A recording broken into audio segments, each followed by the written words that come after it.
바오로의 에베소 말씀입니다.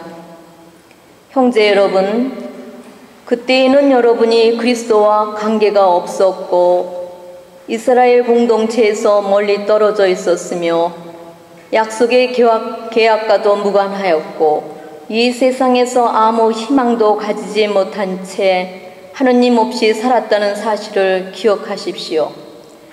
그러나 이제 한때 멀리 있던 여러분이 그리스도 예수님 안에서 그리스도의 피로 하느님과 가까워졌습니다. 그리스도는 우리의 평화이십니다. 그분께서는 당신의 몸으로 유다인과 이민족을 하나로 만드시고 이 둘을 가르는 장벽인 적개심을 허무셨습니다. 또 그 모든 계명과 조문과 함께 율법을 폐지하셨습니다. 그렇게 하여 당신 안에서 두 인간을 하나의 새 인간으로 창조하시어 평화를 이룩하시고 십자가를 통하여 양쪽을 한 몸 안에서 하느님과 화해시키시어 그 적개심을 당신 안에서 없애셨습니다. 이렇게 그리스도께서는 세상에 오시어 멀리 있던 여러분에게도 평화를 선포하시고 가까이 있던 이들에게도 평화를 선포하셨습니다. 그래서 그분을 통하여 우리 양쪽이 한 성령 안에서 아버지께 나아가게 되었습니다.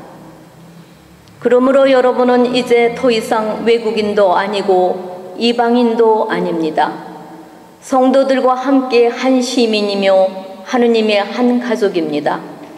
여러분은 사도들과 예언자들의 기초 위에 세워진 건물이고 그리스도 예수님께서는 바로 모퉁이 돌이십니다. 그리스도 안에서 전체가 잘 결합된 이 건물이 주님 안에서 거룩한 성전으로 자라납니다. 여러분도 그리스도 안에서 성령을 통하여 하느님의 거처로 함께 지어지고 있습니다. 주님의 말씀입니다. 하나님 감사합니다.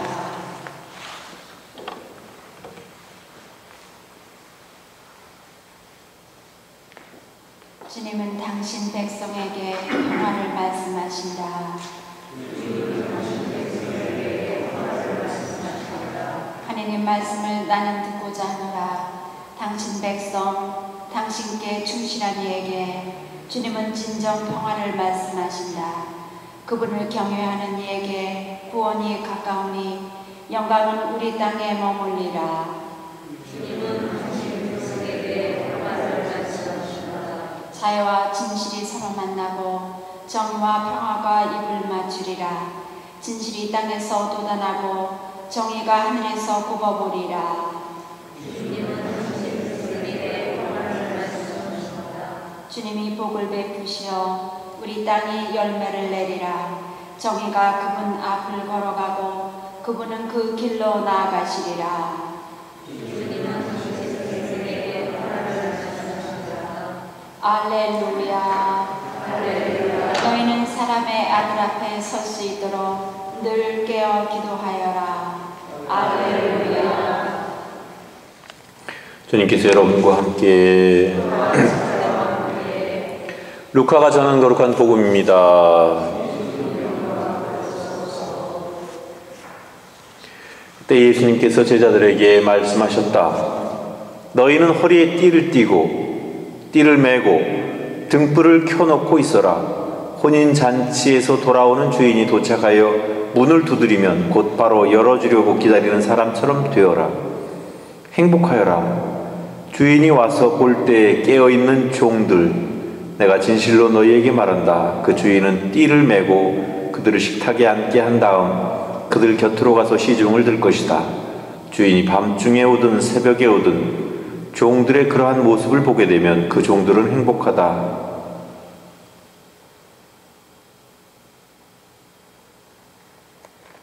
주님의 말씀입니다.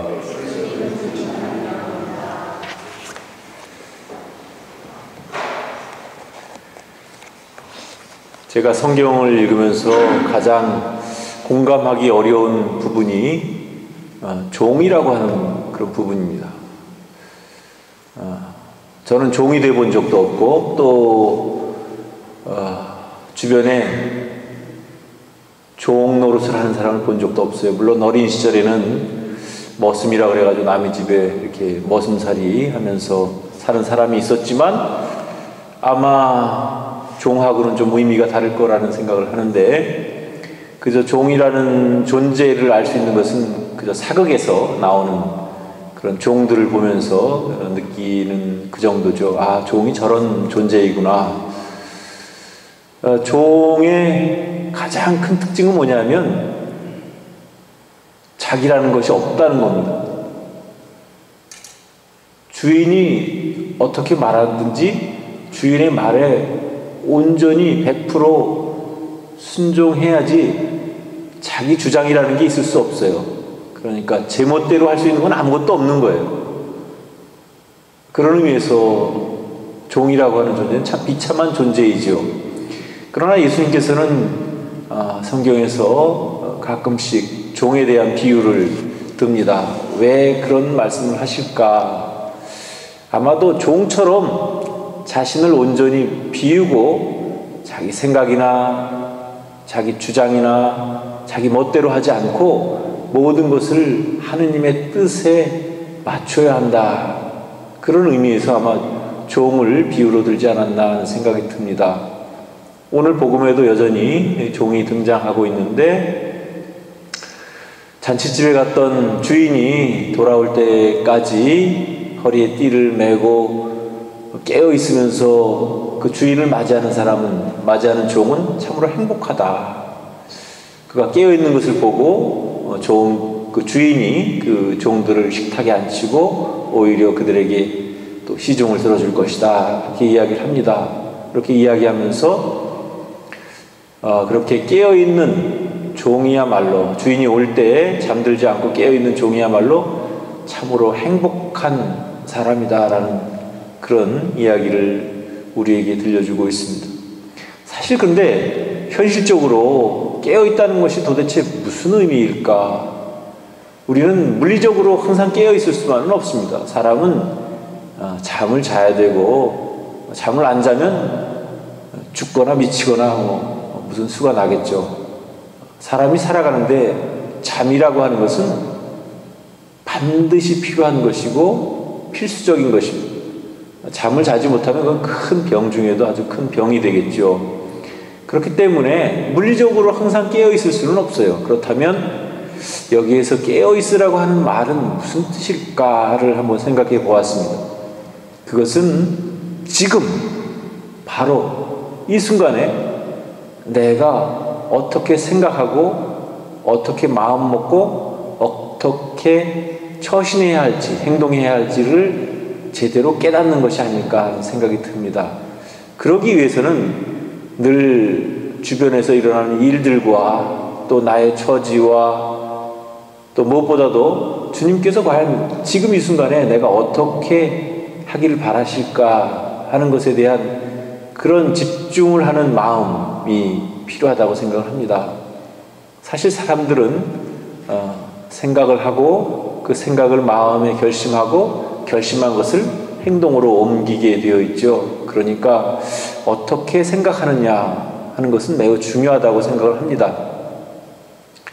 신앙인들을 둘로 나눌 수 있는데 둘은 멋대로 신앙과 뜻대로 신앙입니다. 멋대로 신앙은 자기 위주로 자기 생각대로 자기 느낌대로 자기 감정에 도취해가지고 한마디로 말하면 자기 중심적으로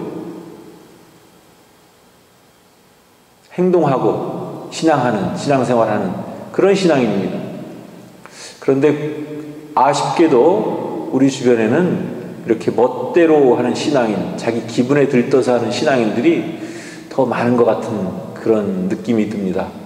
반면에 뜻대로 신앙인은 바로 그 순간에 과연 내가 어떻게 생각하고 어떻게 마음에 결심하고 어떻게 처신하고 행동하느냐, 그것이 과연 합리적인가, 어떤 것이 더 주님의 뜻에 맞는가 하는 것을 신중하게 생각하고 그것을 행동으로 옮길 수 있는 사람이야말로 참으로 그 그 뜻대로 신앙인이라고 볼 수 있어요. 그래서 멋대로 신앙인은 자기 주장이 강하고 자기 마음에 안 들면 모든 것이 다 합당치 않은 것이고 마땅치 않은 것이고, 그래서 결국은 어떻게 되느냐 하면 자기 멋대로, 자기 뜻대로, 자기의 생각하는 대로 그렇게 생각하고 행동하는 그런 신앙인이 될 수밖에 없어요. 때때로 그런 사람들도 열심한 사람으로 비춰질 수가 있어요. 왜냐하면 그때는 자기 기분이 동했기 때문에, 자기의 느낌이 동했기 때문에 열심할 수 있죠. 그런데 다음 순간에 자기의 마음에 맞지 않는 순간을, 자기 마음에 들지 않는 그런 상황을 당하게 되면 언제 그랬느냐는 듯이 180도 돌아설 수 있는 그런 신앙인, 그 신앙은 때로 굉장히 위험한 신앙입니다. 그것은 여지까지는 열심을 가장한 신앙이지만 결국 자기의 기분에, 자기의 뜻대로 살아온 신앙이기 때문에 그렇습니다. 그래서 우리는 자기에게 맞추고 자기 중심으로 살아가는 신앙인이 아니고 하나님의 뜻이 어디에 있는지를 먼저 생각하고 그 뜻에 맞도록 합리적이고 논리적 있게 살아가는 그런 신앙이 되어야 될 것 같습니다. 아니, 어떤 의미에서 보면 바로 그런 때에 종이 필요한 것 같습니다. 종은 결코 어떤 순간에도 자기 주장을 하지 않는, 그래서 결국 자기를 내어놓고 주인이 하라는 대로 할 수밖에 없는 그런 입장입니다. 어떻게 보면 하느님과 우리 사이에서는 바로 우리가 종의 그런 역할을 해야 되는 것이 아닐까. 그래서 감히 내가 내 뜻을 먼저 앞세우고 내 생각은 이렇습니다 하고 내 주장을 내세우기보다는 하느님, 당신 뜻이 어디에 있는지 그 뜻을 헤아릴 수 있도록 해주십시오 라고 찾을 수 있는, 그것이 겸손한 신앙이고 그것이 주님의 뜻대로 살아가는 신앙이 아닐까 하는 생각을 해봅니다. 항상 깨어 있으면서 주인을 맞이하라는 주님의 말씀을 마음속에 새기고, 나는 과연 내 주장과 내 생각과 내 기분에 더 충실한가, 아니면 주위의 사람들을 잘 살피고 자기가 어떻게 처신해야 될지, 어떻게 말해야 할지를 항상 생각하면서 현명하면서도 합리적인 그런 삶을 살고 있는지 한번 곰곰이 반성하면서 우리는 멋대로 신앙인이 아닌 뜻대로 신앙인이 될 수 있도록 노력하면 좋겠습니다.